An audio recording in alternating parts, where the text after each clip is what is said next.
You are listening to an interview with a featured Pride of Dakota member. Hey everyone, Scott Wild here. I'm once again at the Pride of Dakota Holiday Showcase here in Bismarck. We're on setup day. It's Friday. The hustle and bustle of the people setting up the booths here. I had just stopped by. I was actually caught my eye. Northwoods Studio is one of the most colorful booths here.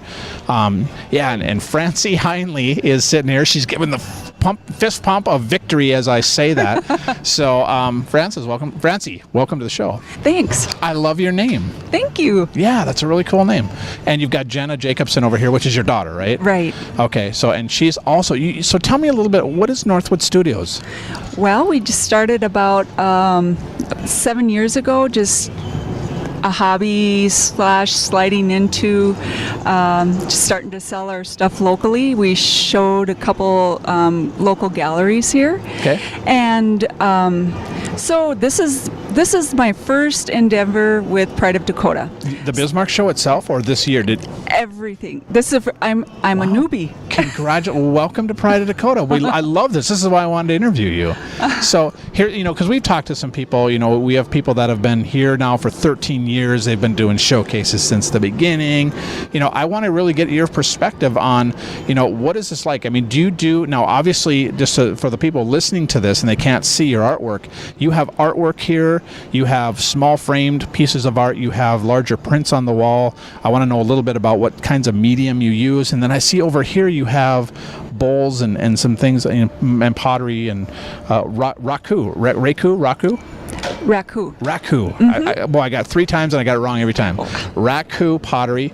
So let's talk a little bit about the types of artwork that you offer your clients. Well, right now I do most of the 3D work, the sculptural, the pottery, and my daughter is she does very talented. Very, very talented. Yeah. Yes, she went to fine arts school and went to Italy and everything.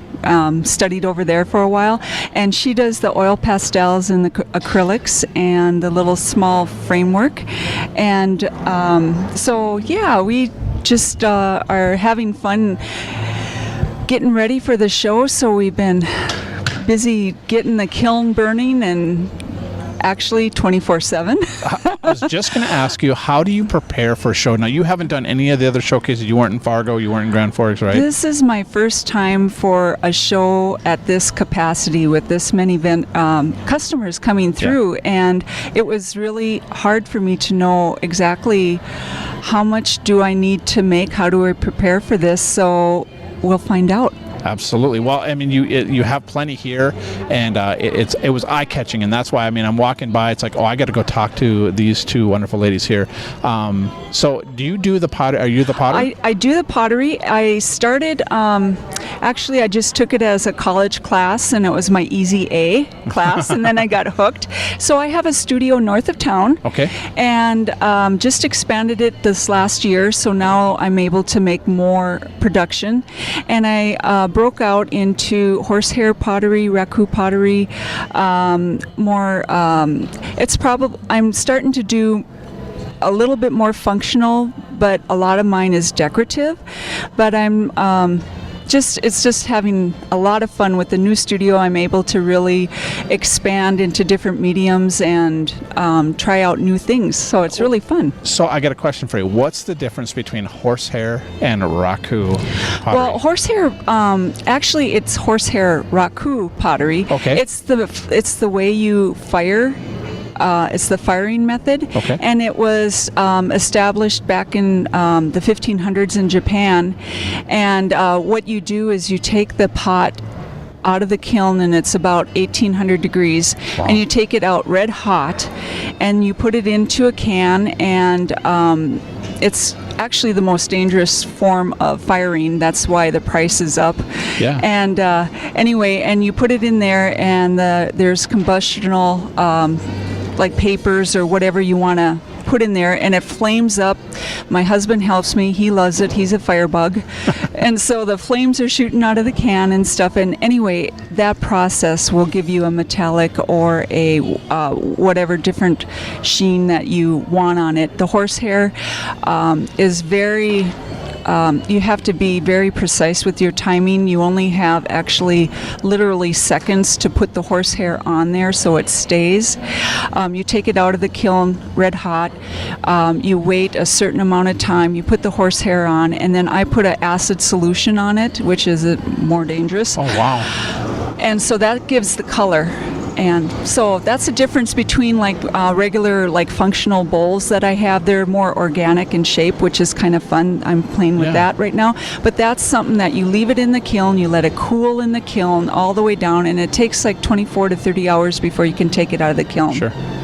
So the raku is that's where, I mean, so literally depending on what you put in the can, it's going to fuse different things to the Sarah's had to get in on this podcast here, so depending on what you put in the can, that's going to bring different elements or colors or right? There's so many different variables, and that's why I really like it. There's the variable of when you take it out, what you put in the can, how much time you let the air go into the can, and I mean, there's so many different variables that make different effects.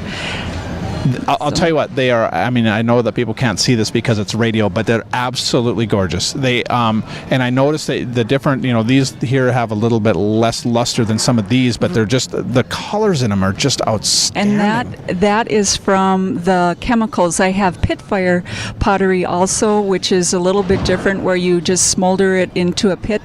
And I've learned over the years to put certain chemicals in the sawdust of the pit to bring out different colors, and how much black you want in there and how much different color variation.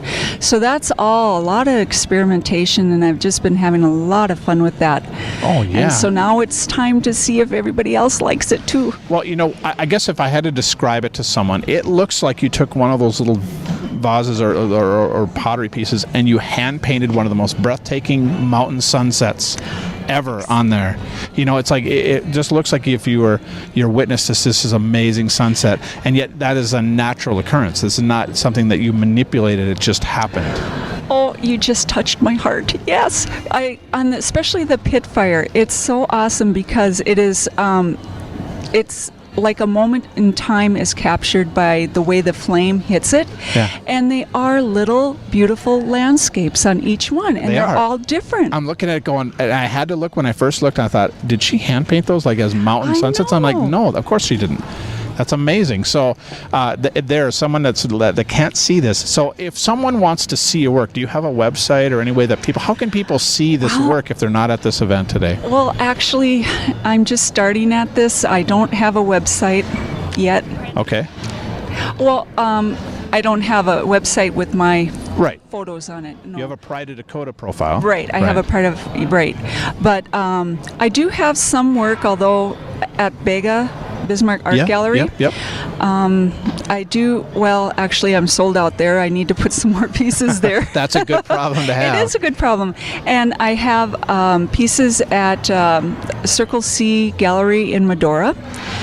And that's about it. I'm just starting at this, so we'll see where it takes me. Well, I can't wait to watch Northwoods Studios grow, because your stuff really is outstanding, and that's why I wanted to just come and see what you're doing here and get to know you. And I'm just thrilled that you are 3 months into this and just getting started, because I can't wait to watch this blossom, because it really is truly going to take off. I mean, you're going to do well. And Jenna, we got to get you over here, though. I want to talk a little bit about, we're going to switch over to Jenna here. Jenna, welcome. Thank you. So good to be here. Yeah, you're the one that does. Okay, I'm looking at your prints up on the wall. What is the medium that you're working with here? The ones that are framed here, those are oil pastels. Okay. And that's my favorite medium, just because it's like painting, but it's not as messy, and I get to smear around with my fingers and really it's more tangible for me. And then the rest of them are acrylics, and sometimes I mix other mediums like watercolor and color pencil into them. The texture looks amazing, and I mean, you really have, when I look at yours, the theme that I really see is light and natural light, right? I mean, it's like I just see this nature, obviously, nature and streams, but I mean, your capture of light is pretty amazing. Thank you. Yep, that's something that I think about, especially with my oil pastels. I'm able to create that effect with the layering of the oil pastels. So that's something every time I start, I think about where is that light source going to come through, because you have to layer the background and build it up from there. And you're trained in this. I mean, your class was Yes. trained, right? Yep. I went to BSc and took some art classes there.